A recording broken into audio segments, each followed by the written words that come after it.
reforma de la escuela secundaria que fue tan controvertida en la capital federal. Estamos con tres voces que no se escucharon tanto, que son las voces de los alumnos.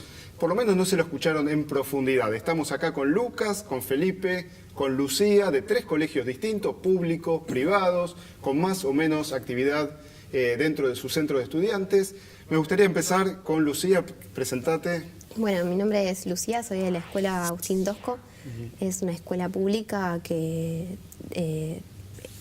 si bien no va a ser una escuela piloto de la nueva reforma educativa, si se decide seguir adelante con esta reforma, sí se va a aplicar en nuestra escuela. Como en todas las escuelas públicas de la ciudad, ¿no? Sí, que es para todas las escuelas públicas.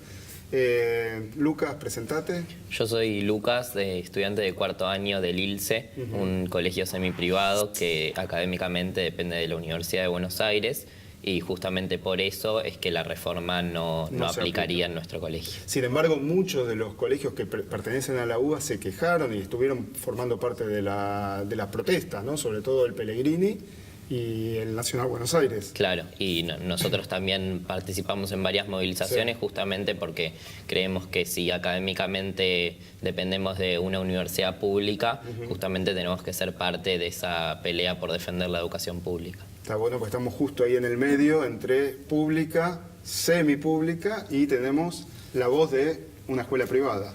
Esa es una escuela privada, medio parecida a la de él, subvencionada por el Estado, pero como otro de la iglesia.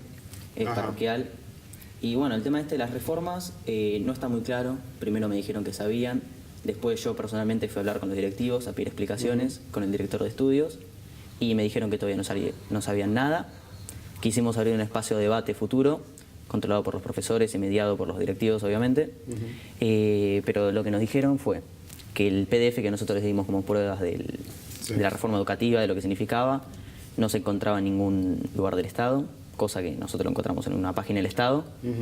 Nos dijeron que no se iban a comunicar si encontraban ese PDF en alguna página del Estado, de la Ciudad de Buenos Aires, del Ministerio de Educación, pero hasta ahora no recibimos respuestas. Ahora, lo que dicen en el gobierno es que la reforma va a avanzar, y avanza para las escuelas públicas. Las escuelas privadas pueden o no reformarlo de acuerdo a esto que se propone para las públicas o distinto. Eso ya depende de cada una de las escuelas. Pero bueno, me gustaría que me digan un poquito, empezando por Lucía, cuál es la opinión que tienen acerca de esta reforma de las escuelas secundarias en Capital, que ya comienza.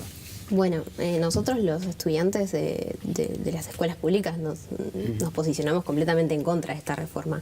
O sea, en contra de los términos en los que se plantea. O sea, siempre tuvimos una postura de mantenerlo abierto al diálogo, de establecer un diálogo con el gobierno de la ciudad. Ahora, ellos dicen que los recibieron, ¿no? Que todos los lunes la ministra tenía un espacio para encontrarse con los estudiantes. Fue un lunes. Un lunes. Un lunes fue. Sí, y después las siguientes reuniones, que creo que hasta ahora fue una sola, además de la primera, no fue la ministra, o sea, mandó un delegado. ¿Participaste de esa reunión? No, fue un compañero mío. Fue un compañero. Sí, yo no participé. ¿Y en qué consistía esa reunión? Esa reunión se llevó a cabo en la Defensoría del Pueblo y me dio el director de la Defensoría del Pueblo. ¿No? El defensor del pueblo. Sí. Alejandro Amor. Sí, él fue el mediador y participaron distintos cuerpos. Hubo estudiantes, directivos, gente del gobierno de la ciudad, la ministra y padres, etc. O sea que la única instancia de diálogo fue esa. ¿A ustedes les parece poco diálogo? Y la crítica que tienen la reforma es la falta de diálogo. No, ¿o algo más? No, la falta de diálogo, yo creo que el diálogo es el medio para aplicar la reforma, el diálogo con los estudiantes. Nosotros nos llegó un PDF en el cual no se especificaba casi nada. Y nosotros lo que pedimos es más información. Nosotros no es que decimos no queremos la reforma, estamos queriendo plantear en qué términos se va a aplicar, si es que se va a aplicar. Lo que decimos es déjennos participar de esta decisión. Quedó claro.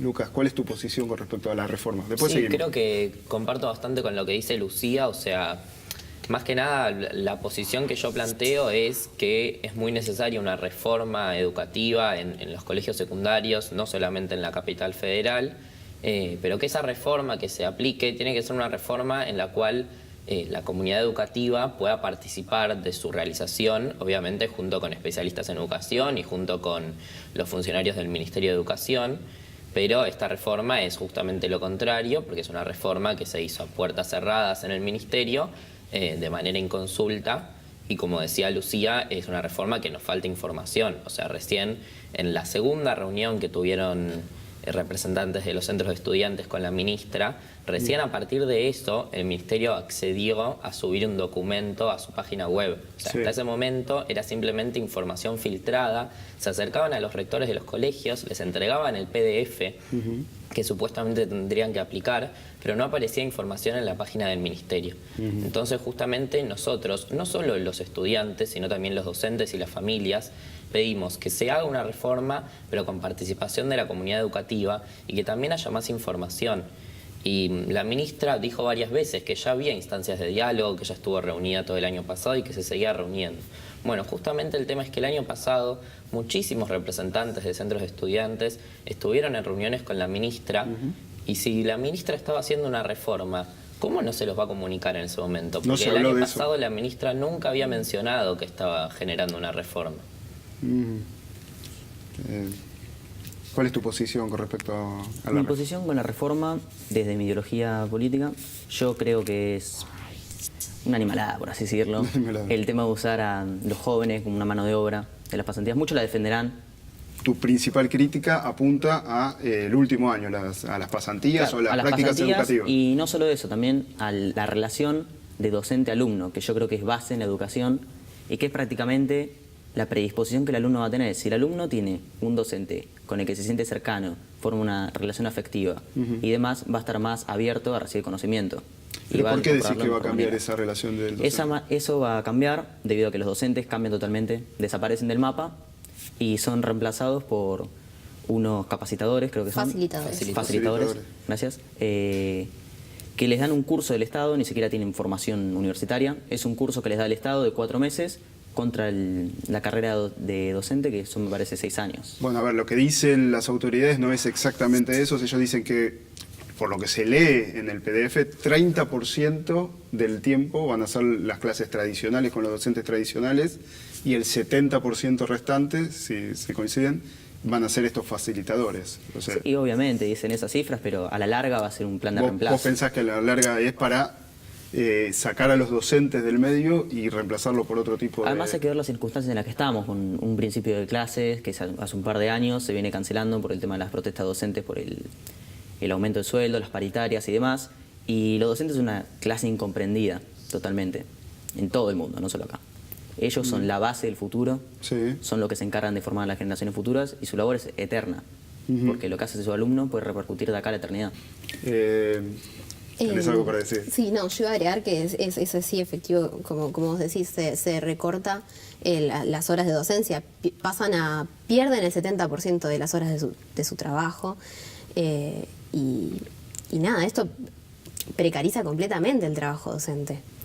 O sea, ustedes están preocupados por los docentes y por el rol de los docentes. Claro, porque además esos facilitadores que tendrían 4 meses de formación tampoco tendrían derechos laborales y los docentes, además de reducirse a un 30% su tiempo de trabajo, se les generan distintas complicaciones a la hora de dar el poco tiempo de clase que tendrían para dar, porque tendrían que articular con otras materias y, o sea, el Ministerio pretende aplicar esto el año que viene en más de 15 escuelas. 17 escuelas. Claro, sin el tiempo de capacitación necesaria para que los docentes puedan adaptarse a esa nueva manera de enseñanza.